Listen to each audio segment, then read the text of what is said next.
And this is again about Jamaat Ahmadiyya and our contributions.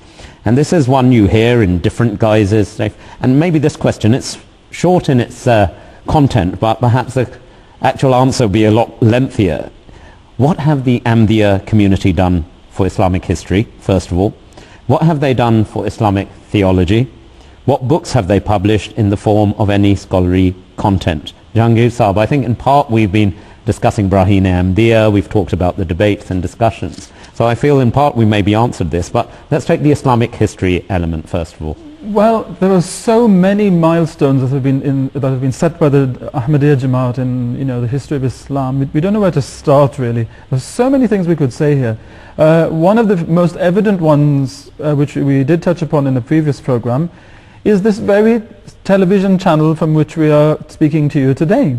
It's the first Islamic channel transmitting on every continent in the world 24/7. That's done in the name of Islam, and it's a historical event in the history of Islam. And that's one thing which we've done. We have built, by the grace of Allah, the first mosques in many countries of the world, including Europe. Most of the mosques, the first mosques ever built in Europe, are Ahmadi Muslim mosques.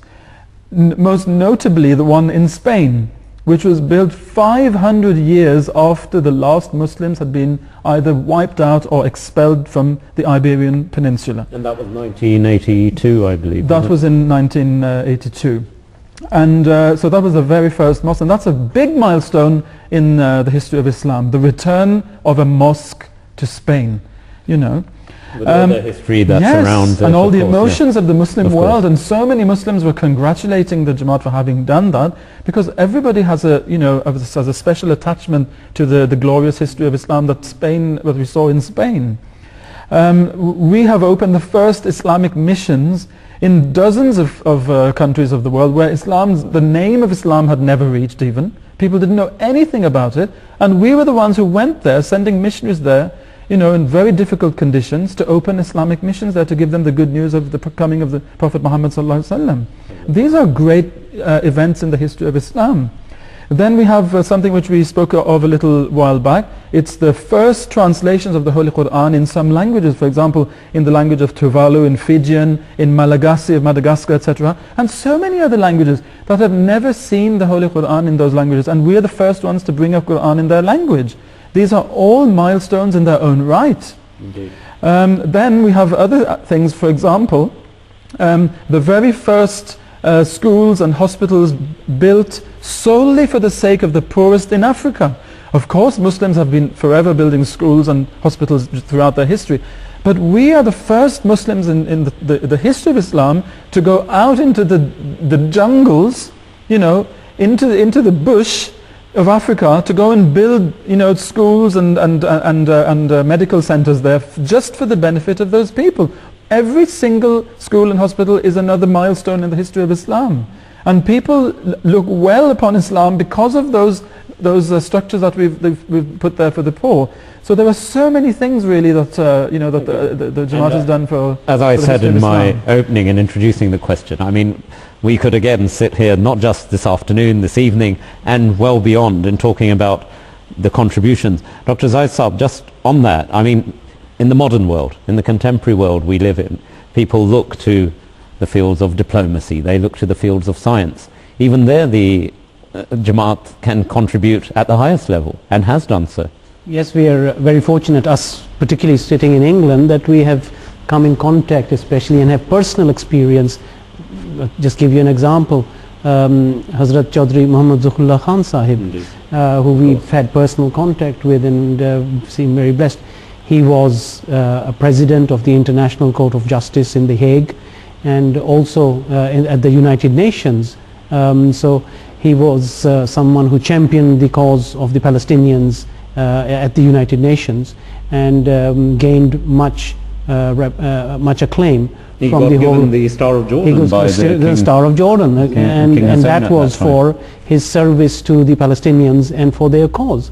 So this was an Ahmadi Muslim, a very devout Ahmadi Muslim, who actually championed the cause of the Palestinians, and records of the United Nations and records of the Arab press at that time clearly show that this was a great service that he fulfilled at that time. Professor Abdul Salam Sahib, again someone here from London where we are, he won the Nobel Prize for Physics, the first Muslim to win the Nobel Prize for Physics, and he came from the Ahmadiyya community. So we have been blessed by Allah with these great stalwarts and whose names will always be remembered and cherished in Islamic history in that respect. And they were inspired by, I mean, I was fortunate enough to meet both of those gentlemen, but I was pretty young at the time. But even then, you could see the inspiration they gained was from their association and close integration within the community and everything they did. Both of these gentlemen always said that it was because of their association with the Jamaat, Hazrat Masih Maud alayhi salam, and to the Khulafa of the Caliphs of the time. Hazrat Chaudhry Zafrullah Khan Sahib has mentioned over and over again that he used to take advice over and over again from Hazrat Khalifatul Masih the first, Raziyallahu anhu, and then Hazrat Muslim Maud Raziyallahu anhu, and then also the third and the fourth Khalifa. So although he acquired all these great worldly positions and was at the top in that sense, even in that respect, it was his subservience to the Khalifa of the time and the help that he would receive from them that he got these blessings. The blessing. And Ibrahim Saab, if I could just on that, Dr. Zaid Saab just mentioned the Khulafa of Ahmadiyyat as well. They themselves, through each period, there are many notable achievements. We talked about Braheen Ahmadiyya in the context of Hazrat Masih Maud alayhi salatu wasalam, but subsequently as well, there are very notable achievements of the Khulafa that then followed him. Yeah, absolutely. I mean, if you take, I mean, my example, my Muslim Maud, I mean, what he has produced in his Khilafat of, because on the question you mentioned about theology, that he has given volumes of books, which I can't really remember the names of them now, but on explaining about Islamic theology. I mean, one that comes to my mind is Introduction Study of the Holy Quran. That's a profound book. If anyone who wants to, whenever I'm asked by any non-Muslim or even Muslim about, is there any book I could recommend that would increase our knowledge of the Holy Quran, I always suggest the book Introduction Study of the Holy Quran. I've read that book myself over 25 times, and each time I read it I learn something new. It's all Islamic theology. So, I mean, that's just one fraction of what he has done. I mean, Hazrat Khalifatul Masih IV, he himself has written volumes of works on Islamic theology, elementary study of Islam, Islamic,